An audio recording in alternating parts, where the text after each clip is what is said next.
It is the mango season. Offer and Ifiba share mangoes in the ratio 2:1.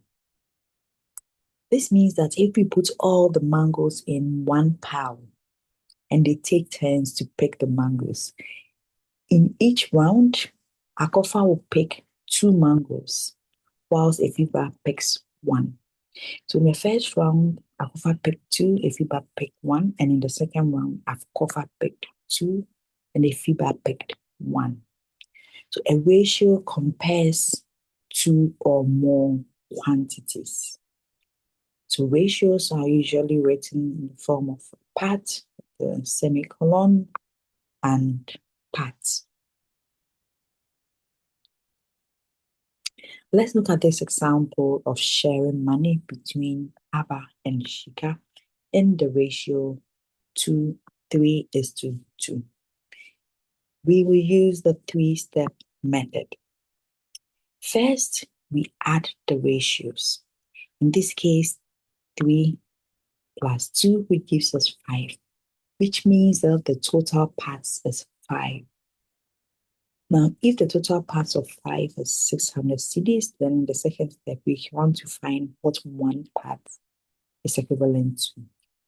So 1 part is 600, the whole divided by the total 5, which gives us 120 cedis. And finally, if you want to find how much each person gets, if 1 part is 120 cedis and Abba got 3 parts, then Abba's share will be 3 times 120, which is equal to 360 cedis. Whilst Shika got 2 parts, so 2 times 120 equal to 240 cedis.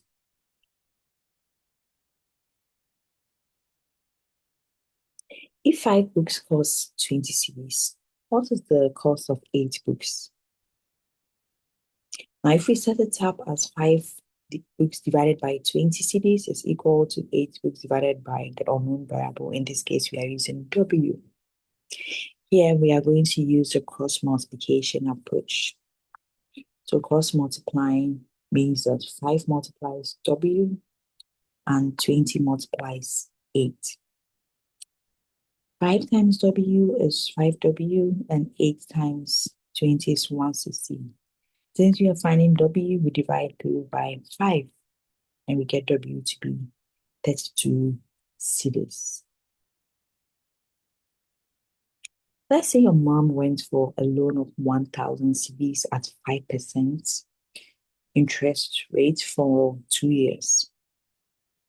Find the interest that she has to pay. The formula for the simple interest is P times R times T over 100, where P represents the principal, the starting money. R represents the rate, which is the interest rate in percentage. And T means time, duration in years. Substituting P to be 1,000, R to be 5, and T to be 2, we simplify to get that the interest that mom pays will be 100 cedis. Let's finish off with 2 tips to help you in your exams. If a simple interest question, the time is given in months, you must convert it into years. For instance, 6 months becomes 6 divided by 12 months in a year, which gives us 0.5 years. Secondly, always read the question carefully to see if they ask for interest or total amount. If it's interest, you use the formula we had on the previous slide. If it's total amount, then you have to add the principal to the interest to get the total amount. In summary, we've seen that you need to add ratio parts for sharing questions, cross multiply for proportion questions, and use the formula I equal to P times R times T over 100 for simple interest questions. Thank you for joining us for this session on ratios, proportions, and simple interest. Bye.